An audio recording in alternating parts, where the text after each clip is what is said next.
got nervous. 1, 2, 3. Hey guys, what's going on? This is David Chen, and we are at Pan Noise Podcast, New York Weekly's #1 podcast, and we have a special home edition with my boy Joivan, who invited us here in his beautiful home, and of course, everything that we've seen. How you doing, buddy? I'm good, my brother. Man, I appreciate you. So we met through a mutual friend. Yes. You guys shout out Amanda Panda.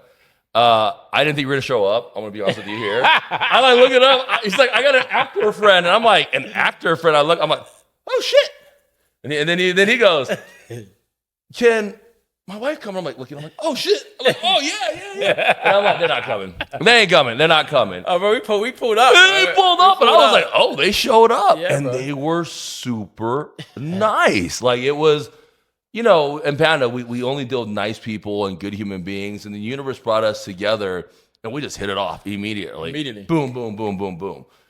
But what's amazing is like all the things that you've done in such an amazing amount of time, and lately, especially just killing it all over the real estate game, right, and the social game, and your one-on-one dinners. You got some new things dropping out, especially in the acting game like that.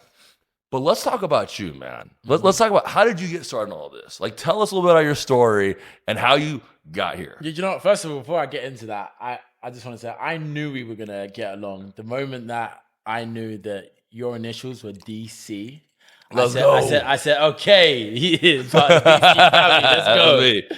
That's me. For me, but I started off actually playing soccer. Oh, Back nice. When I was a kid playing soccer, that was kind of like the be all and end all for me growing up in what you guys would classify as the projects of London.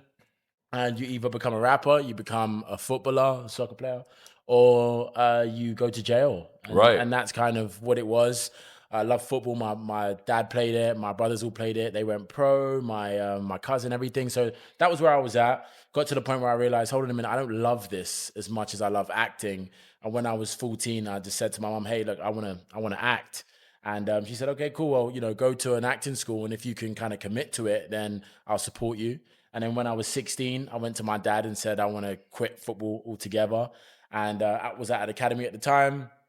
And the academy, for those of you guys who don't know, like it would be the equivalent of like the LA Lakers, for example, having like an under 8s, an under 9s, and under 10. So we have like pro football clubs, and then you can kind of grow through the academy. So was set up to, get into playing football, and just loved acting.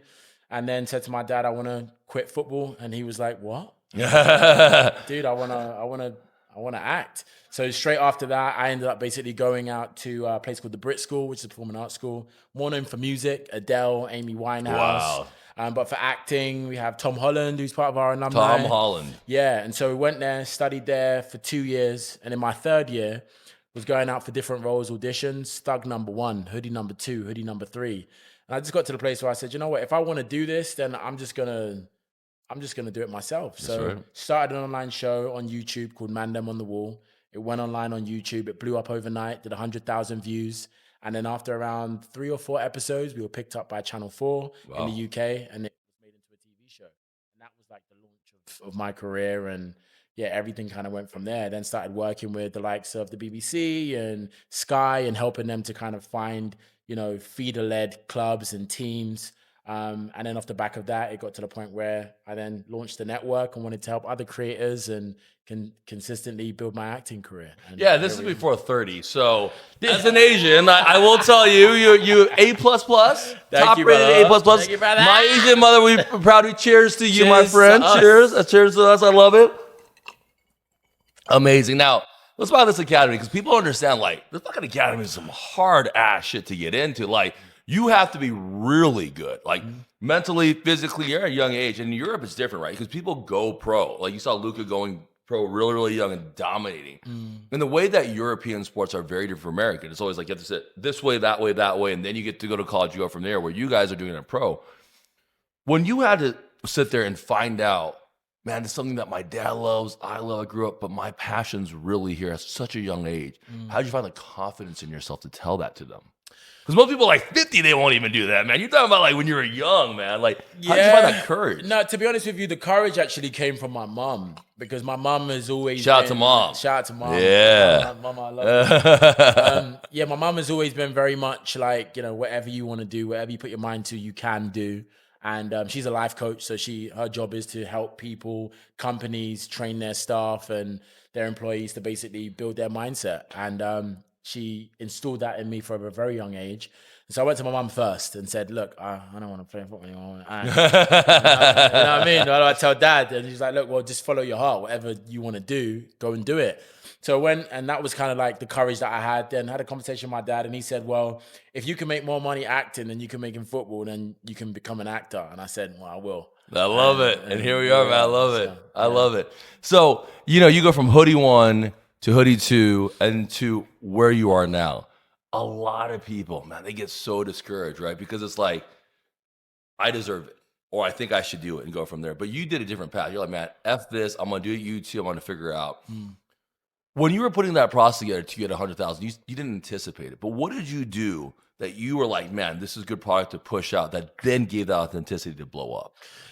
To be honest, it was more engineered than I'd like to, or than I have spoken about, really. So we basically created the initial episode in 2011. There was a whole mini pandemic within London. It was called the London riots, and basically there was a stabbing, a killing, in which took place, and then on top of that, there was some police brutality. Right. So a young black guy named Mark Duggan ended up getting killed to death by the police. And as a result of that, he ended up basically building the whole of London coming out to support him. And so the police didn't want to take, their, blame for what they did. And as a result, the whole of London ended up going up in flames. So the episode that we did, we knew that, and I say me and my best friend from school, Percy, and our co-star D, we knew that people were searching for London riots. So we did the first episode about the London riots, knowing we would pick up traffic from everyone searching. And as a result of that, then people searching it, and then they saw the episode, and then they liked the episode. So the product had to be great for people to want to share it afterwards. Right. But there was definitely some reverse engineering to find the traffic that people would basically give to our product to allow it to blow up in the first place. So that was kind of like everything, really. That's really how it ended up blowing up. And as a result, then Channel 4 came knocking and said, hey, we want to make this into a TV show. And that was the dream. That's crazy, man. Like when you see all the craziness that you've done, you're putting together, and you're on all these different movies and shows, tell me the first time you got the gig and how you felt and what the phone call was like. Because I know you probably called your dad, so I want to hear the story. Oh, man. So which gig you talking about first of all? You talking about the that DC, one, the David Chaz, the CV, okay. the big smile one, yes. So that was a dream come true, bro. I'll give you the story that I don't actually kind of go into, but I'll go into it for you because it's you. But basically, I actually turned down the role of Cyborg a couple of times. Really? Before doing it, yeah. The reason is that first and foremost, I didn't know what the character was. I didn't know what it was. I just know it was a superhero gig, but I saw 8 months filming in Atlanta, and I didn't feel like I was able to film for 8 months and my company still survive. And I knew that, the company, it needs to be built now, but you can act when you're 50, you can act when you're 60. Morgan Freeman started when he was 47 years old. So my thought process was, look, I can just crack on with my company, but I can't have anything, dissect me from that. So I ended up not doing the role, turning down initially the audition, first and foremost, from my US rep. And then 3 months later, I then got called by my UK agent and said, hey, they've come to the UK because they're still trying to find the role. I said, look, I already said I don't want to do this role. It's too long out. And then it came back again 6 months after that. So by this point, it was 9 months and they still hadn't found the character. And then my agents, WME, came to me and said, hey, we just got, another call for you to audition. Said, hey, guys. And he said, look, do you realize this is Cyborg? At that point, I realized it was Cyborg. Right. And it was like, oh, this is Cyborg. But at the same time, I was still just convicted and felt like, I want to build a legacy. I want to build my company. Right. And, maybe they'll do another rendition of Cyborg down the line. So then decided not to do it at that time. And coincidentally, I had done a movie called The Purge, The First Purge. That was coming out in the summer. It came out on the 4th of July. And that opening weekend when it came out, Greg Berlanti, the producer of most of the DC shows that you guys see, he basically came to the opening weekend and he saw me in Purge and said, that's my Cyborg. He then got in touch with my reps and said, hey, we want this guy. my reps told him the story, and he said, look, can we just Zoom with him and just have an opportunity? So I'm like, as a producer myself, I want to meet the juggernaut producer that is Greg Berlanti. Right. I'll meet with this guy any day of the week just to talk to him. But at that point, still not wanting to do the role, not wanting to leave my company. And on the call, it was Greg, it was Jeff Johns, who's a big DC creator, and Jeremy Carver, who created the Doom Patrol. And on that call, man, it was like something in me was just sold. I told him, look, I want to do movies. I see myself as a movie star. And then Greg said to me, you want to do movies, you need to take this role. This is what's going to open up that world. And so as a result of that, I said, you know what? All right, let's go on this journey. And then they flew me to LA. And the next day I was still in London at the time. And ended up doing a screen test and then booked the role. And off the back of that, it was like, okay, I really want to do this now. Yeah. So let's do it. Let's just leave it. I'll leave it up to God, and whatever's supposed to happen with the company will happen. And it was the best decision I ever made. Cheers to that, man. Cheers to that. I think it's hard when you're an entrepreneur and you start from a place and you're building and you put your whole heart into it, and everyone's telling you can't do it, and you're like crying by yourself and you're stressed and you're like, how am I going to pull this off? But you do it every day, and you build your character and your consistency, and you keep going. And then you hit this pivotal point where it's like, man, do I do this? Do I do that? How do I make it work? Right. Mm-hmm. And you clearly made an amazing decision and still are able to do all these other parts of it. But I'm going to be honest, man. I was watching Doom Patrol when y'all still had the DC universe. Like, dude, think about what I just like, dog, I paid for the DC universe, man. Bro, that's a whole different level. That's how you know. That's how you know.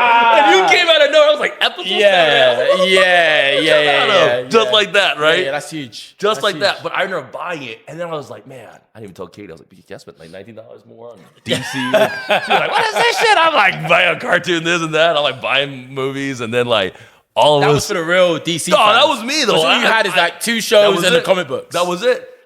And I remember watching it, and then it was like, and then DC merged and did what they had to do. Yeah. But man, that's how you know. Like, I was a real fan watching it. I rate it, bro. Yeah, that was crazy. Thank you, bro. Yeah, man, I appreciate it. So we talked, man. You had to put on all this stuff, the makeup, everything. How long did it take, and how bad did it suck? You got one eye for like 9 months. Dude, how do you, like one eye for 9 months? Like, that must have sucked. Yeah, it's like, they talk about risk versus reward. It was all of that which kind of came. So it takes me about an hour and a half to put the full get together on. Wow. The process is there is a rubber gasket that basically has magnets in it. That rubber gasket gets glue on one side. That glue also goes on my head, on my hair, straps in. That gasket and then gets glued to my head and my face. And then the magnets on the actual mask then clip onto the mask. So then that's that. That process probably takes about, I would say, maybe around 35, 40 minutes. And that's after getting my hair cut, which takes around 45, 50 minutes. So already we're at, nearly an hour and a half, to be honest with you. So I'd say the full process is probably about 2.5 hours. But I only have to get my hair cut usually once or twice a week. So the other 3 days is about an hour and a half. Then we got the breastplate, which is this was the thing that when I first saw the chest plate for Cyborg and was like, yo, I'm a superhero. Yeah. I was like, oh, that's dope. It is. Yeah. And LJ, I have to give a shout out to LJ. LJ, she is like phenomenal. So she's the designer of all the super suits. She did Iron Man, she done Batman, she done all the super suits. So it was an honor just to actually even be able to wear a suit that she designed. And she does all of the different DC shows. And we got the breastplate, and then luckily we don't have the legs. So every time you see Vic, he's just in a tracksuit. And then the arms. The arms is something that actually takes quite a while to get on. Right. The whole process. I have to get my hair cut also, probably about 2.5 hours. But if it's a day where I've already had my hair cut, then about an hour and a half. So do you have an hour and a half with it covering your face? Oh, no. I have 16 hours of it covering my face. That's it? The whole day. All day? Yeah. And you're sweating and it's just like this? Oh, yeah. The beads of sweat underneath the mask. When the mask is on, I can't see because that eye is not. Do you feel a drench of sweat? Yeah. I feel Dang, like that? When I tell you for 16 hours? What we do with you guys. for the entertainment, for the dedication, For the people, Dude. for the guys who buy that show, like I That's do. it. Yes, That's it. me, That's yes. it. Yeah, we're going in for you guys, man. Like, That's It's crazy. a vigorous process, and when it comes to like superhero, don't get it twisted. All of that is like it's a whole thing, but I'm a superhero, dude. That's right. You know what I mean? Like that's the You risk are. versus reward. I'd trade that every day of the week. I And love was, it. Yeah. The cannon. Oh. Tell me about the cannon. Tell me how cool it was. The cannon is like that is just that is just like that. That's Vic. You know what I mean? That is Vic, just like that. There is no cyborg without the cannon. The cannon was amazing. The cannon is like it's a beautiful piece of tech. It's worth more than most people's transportation. Let's just say that. And it's something that is a practical piece. So I'm actually wearing the cannon. Anytime you see the cannon, I'm wearing it. It weighs probably around 2 grams. It weighs, It's heavy. So every time I'm up and I'm, going to shoot, the whole time it's a weight exercise because I'm holding the cannon up. That's why his arms got so big. Yeah, look at his shoulders. He's working out. So yeah, the cannon was beautiful. And yeah, it rigs up, it plugs into the actual arm, and then all of the mechanics and how it's all put together is phenomenal. But yeah, man, I'm so grateful as your friend that you have to do the full suit, man. Because the leg part, I would have been like, man, that would have been forever. Yeah. That's crazy. When you're doing that and you're putting it together right before you're in the first Purge, right? Mm-hmm. Come out, big movie. Just popped on Netflix. Ironically, the day I saw you, dude, I walked in again. I was like, we're on Netflix. I'm like, he's on TV, right? It was like literally the next day. It was crazy, right? I mean, it's a crazy concept and an idea of this crazy thing that's happening in the world. And then you had to go from that post-beginning, you're reliving the thought and this process and this legacy of what people think about. And you're stuck in the very, very beginning and retelling a story to, in my opinion, reinforce the whole legacy of the line. And you fucking killed it, right? Thank you, bro. And now you're sitting there. And it was a giant part of that movie. Was there any part of that movie you're like, man, this is crazy. I can't believe I had to do this. Or you're like, what did you think when you were running through? Like, you were like, what is going on? Oh, yeah. Well, so like Vic Stone, Cyborg, biggest blessing of my life. Thank God, praise God for it. But The Purge, you got to bear in mind, that was my first ever Hollywood project. Wow. So the energy towards that, my fantasy, everything that I experienced going on that journey was like a kid in a candy store, just being on a set that big. And also one thing that was so dope is that like even the crew, the predominancy of the crew was black. I've never worked on a set where you have people of color in so many predominant positions behind camera. And so that was really, really dope for me just to experience that. And it was crazy, bro, because it was also like a bit of an action. It was my introduction. Right. Introduction into into yes. You know what I mean? Yeah. Getting the opportunity to, do these different stunts and like these fights. And I was upset because there was this one scene, like my biggest hero scene, where I get to end up fighting and beating up Skeletor, which is the big bad of the movie. Right. And that scene got cut from the film. Oh. And it was like that was everything that the character geared up to. And then, but it was sick just to even do it. It was a real nice taster. And I love sci-fi, man. Sci-fi has been like the alpha omega for me, what I've wanted to do since I was a kid in the entertainment field. So I was like a huge fan. Getting Doctor Who in the UK was like a huge thing for me. And then, segueing onto that for the first Purge and then to Doom Patrol and so on and so forth. So yeah, like first Purge that was a dream come true. And the director fought for me. I had a whole visa issue. Really? Another thing. Yeah. I got a video on my YouTube channel you can check out. I got the whole story. But like I had a whole visa issue and the director waited out for me. They even changed the schedule just to make sure that we could make it happen. So yeah, I was really grateful for that. That's crazy, man. That's insane that they did that. So let's talk about Doctor Who, because Doctor Who is big. Mm-hmm. Like people understand how big Doctor Who is, how many seasons they are, where it's at. Damn, man, Doctor Who, Cyborg, and First Purge. You're doing good. Thank you, bro. You're doing good. Yeah, you're right. You're doing good. Yeah. Tell me about Doctor Who. Yeah, Doctor Who because it's just a crazy story. Yeah, man. I think Doctor Who has the biggest fan base out of any project I've been in or connected with. Doctor Who is like huge, man. The Whovians, they are the biggest. They're Whovians. Yeah, yes. They're the biggest fan base. If I look at like fan mail that I've received over all of the projects that I've had, I've never had more fan mail than I had in Doctor Who. and that was what, 3 episodes across a couple of seasons, Right. and a whole influx. And working with Peter Capaldi, absolute gem. Jenna Coleman, absolute gem. And that was really my introduction into sci-fi. It was the first ever sci-fi project I did, and that's when I knew, okay, this is where I want to live. This is where I want to live, man. That's The crazy. TARDIS, everything. It was magical, bro. Man, you go from Who to Purge to Cyborg and now Fresh Prince, right? So let's talk a little about this, man, because it is cool, man. You know, Fresh Prince of Bel-Air. Yeah. I mean, you know, you getting jiggy with it. Yeah, Oh, yes, yeah, yes. get You jiggy with it, know, yeah. tell me, man, like, how did that happen? Where it was? How do you feel about it? You know, tell me a little bit about that. So basically they've done a remake, for those of you who don't know, of the Fresh Prince, the original. It basically came and went, and Will Smith is like, he's my biggest inspiration. Like, Yeah, Will absolutely. Smith was like everything for me. He was the one that made me want to become an actor. Essentially, I watched Fresh Prince and I was like, I want to make people feel how he feels, Right. how he makes me feel. So yeah, that project, after I finished Doom Patrol, then I did the stint in, it was just after Titans. That's right. Yeah. So I did Understood Titans did the too. crossover in Titans, and then I think it was maybe like 3 weeks later, I got the call to say, hey, my manager rang me. Oh, what are you doing in like start of December? And I'm like, well, shows are over. I'm just gonna be holidaying, waiting for next year. And he's like, well, might have some work for you. Bel Air have just called, and there's a character, which is basically Jeffrey the butler, his son, which is Frederick, which is a British character as well.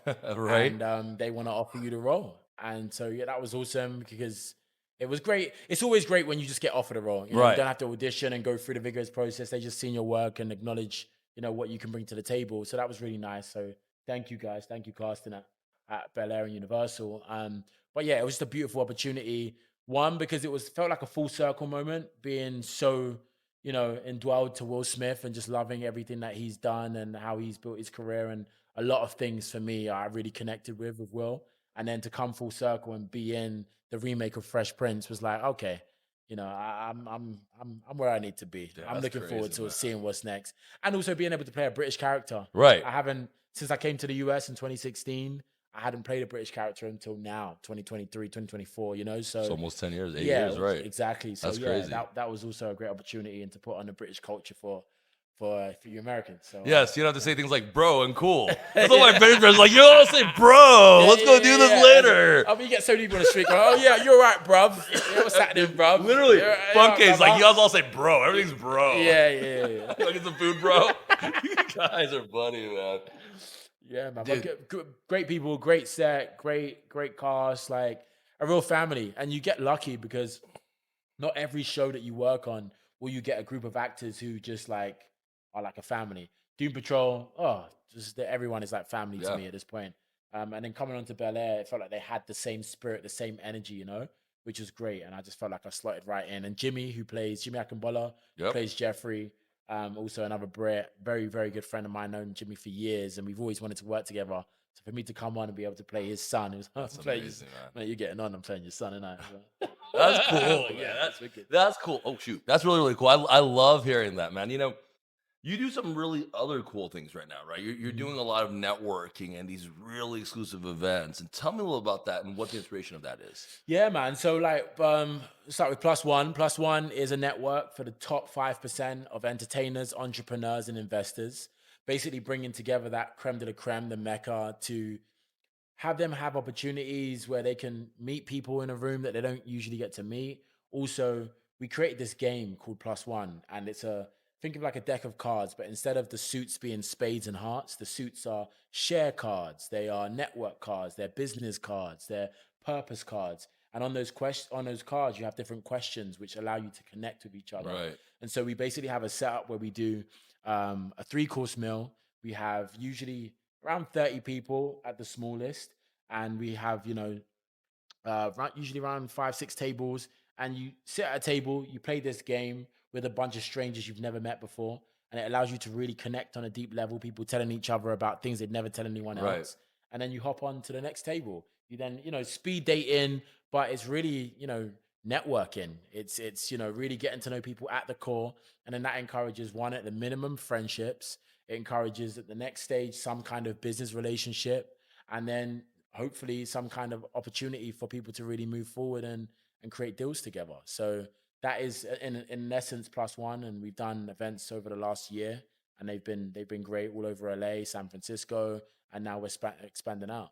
I love that, because all the years I've done business, people don't really understand how important that model is.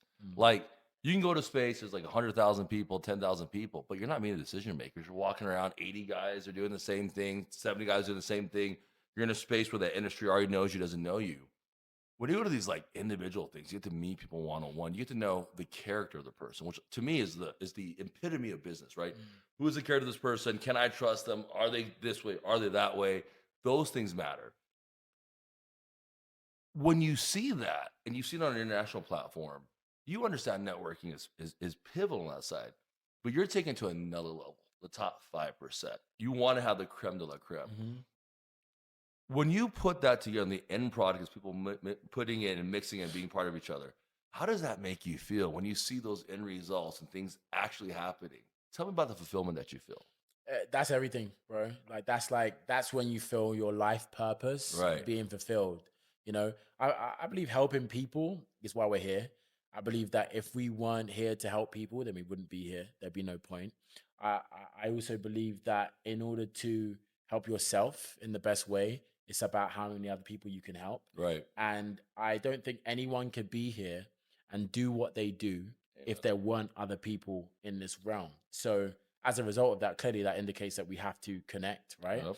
And so that's the alpha omega of just being alive. And so I believe in helping people to connect, wanting people to connect, and your purpose. Your purpose is all about finding whatever it is that, whatever your set of tools are that you have. And I believe everyone is given their tools. If you don't know what your purpose is, if you don't know what it is that you need to do or why you're here, ask yourself what the tools are that you've been given. A baker would never be given a baking tray if it wasn't there to bake. A carpenter would never be given a hammer if it wasn't there to hammer. We look at, okay, I don't know what my purpose is. I don't know why I'm here. But what tools have I had? Oh, I'm funny. Oh, okay. Well, then I'm probably meant to make people laugh. Oh, I really enjoy, helping people. Oh, then I'm probably meant to be in the world of service. Right. Like that is how we work out whatever it is our purpose. And I feel like, at the core, number one is helping people. And I feel like plus one gives me the opportunity to do that and have people to connect and it just does everything for me, man. That's really what makes me feel fulfilled when I'm connecting people. And that's pretty much also why I started the Wall of Entertainment. I love that, man. Gratitude reflects your attitude. And I always tell people, like, if you don't have gratitude, you're not getting more. Like, how could it's like a kid, right? Like, you get a toy, you don't appreciate it. Your mom and dad are like, dude, I'm not gonna buy another toy. I feel like that's the way the universe works too. Like, if you don't truly appreciate the people you have, things around, and really know that, why do you deserve it? Nobody deserves it. Like, you're really lucky to be here. You have this platform and pushing it out.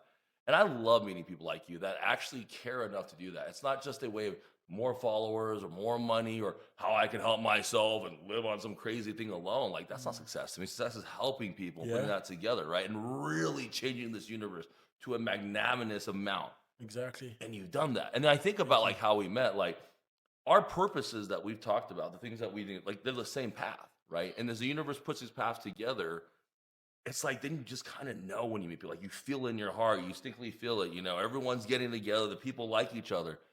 That's when I know that my authenticity and my love and my vibration has hit so well, because I've done nothing but meet amazing people last 6, 7, 8 months. Yourself, Melissa, everyone, right? It's been an amazing process.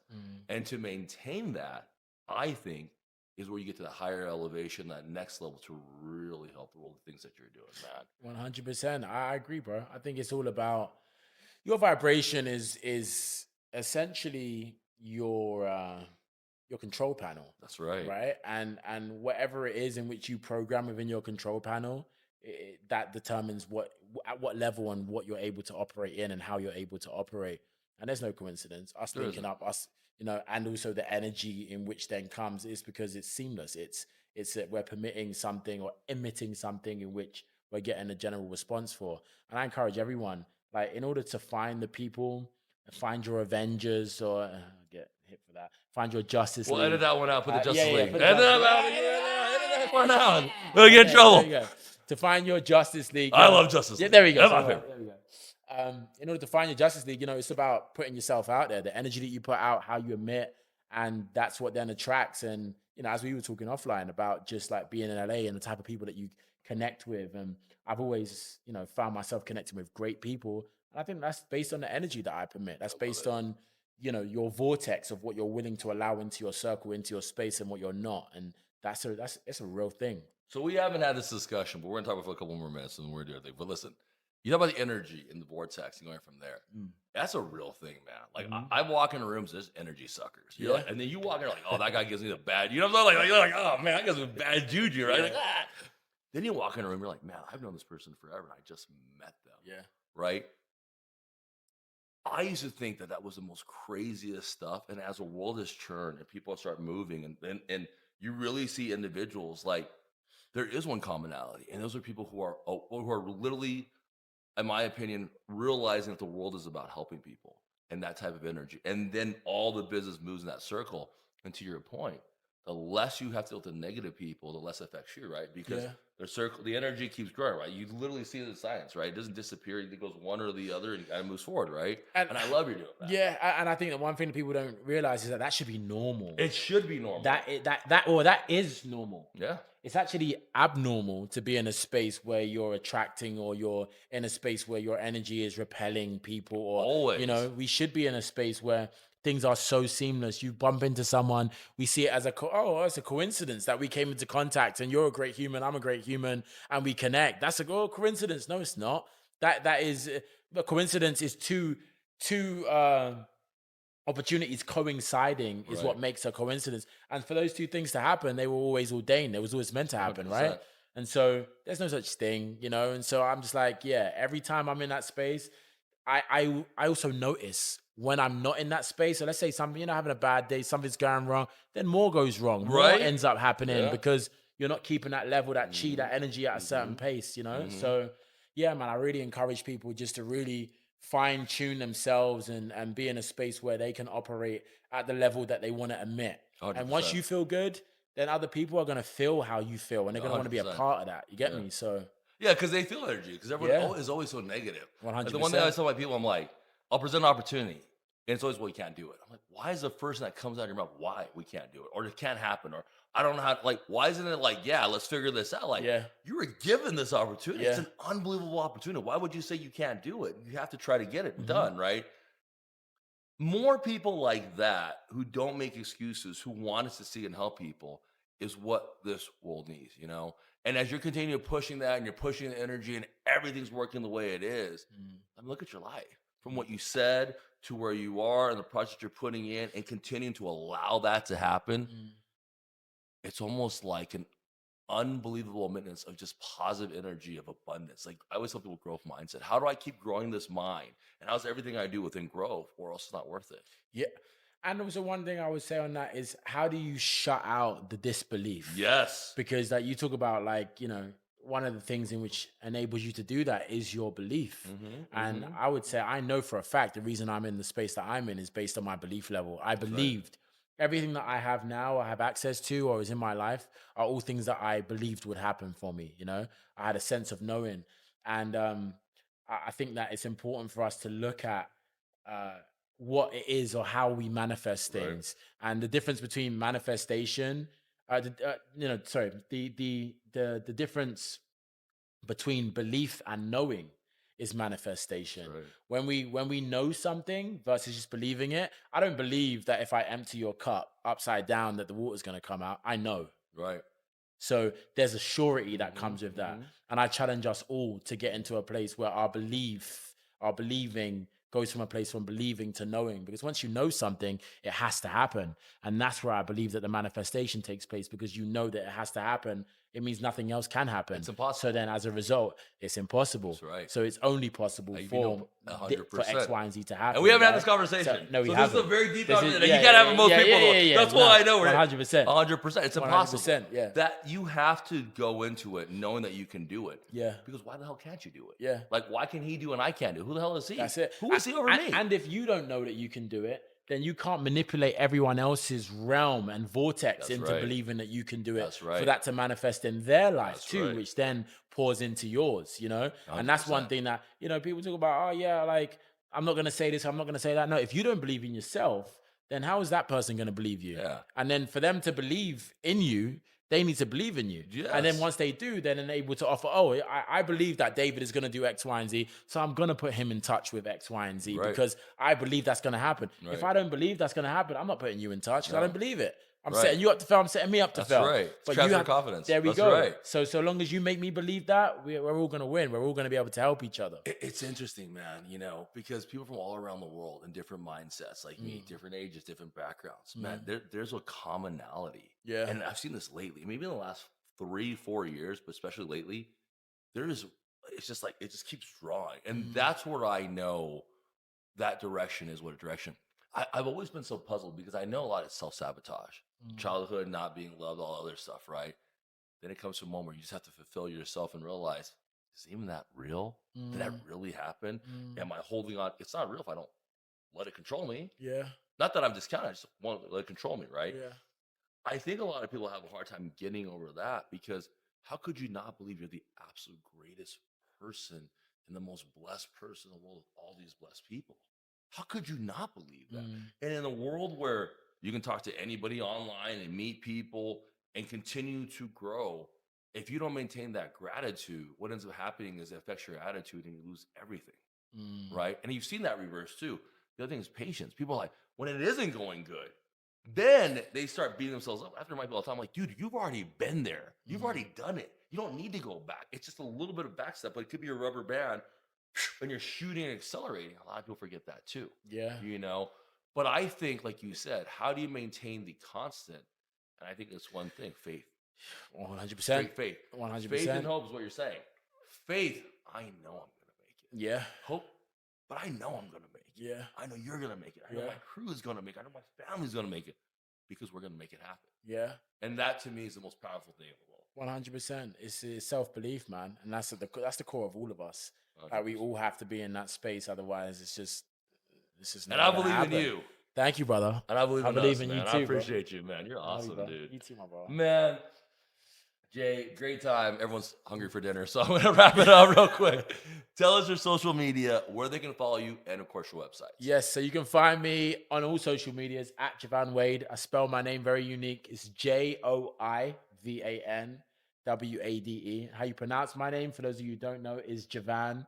For the US, it's like how y'all say Japan, Bro. but with a V. Japan, Joivan. Damn, your American There is we go. good. So you heard it here first. Check me out online, www.jovanwade.com, www.wooloventertainment.com, www.plus1network.com, www.1010membersclub.com. I love that. That's everything you need to find. I'm here. Thank you, bro. Thank you very much Appreciate for you, time. bro. Thanks for having us at your home, man. I Always, appreciate bro. you, brother. Thank you, bro. Let's go get that dinner, man. Let's do it. Good night, guys. Thank you.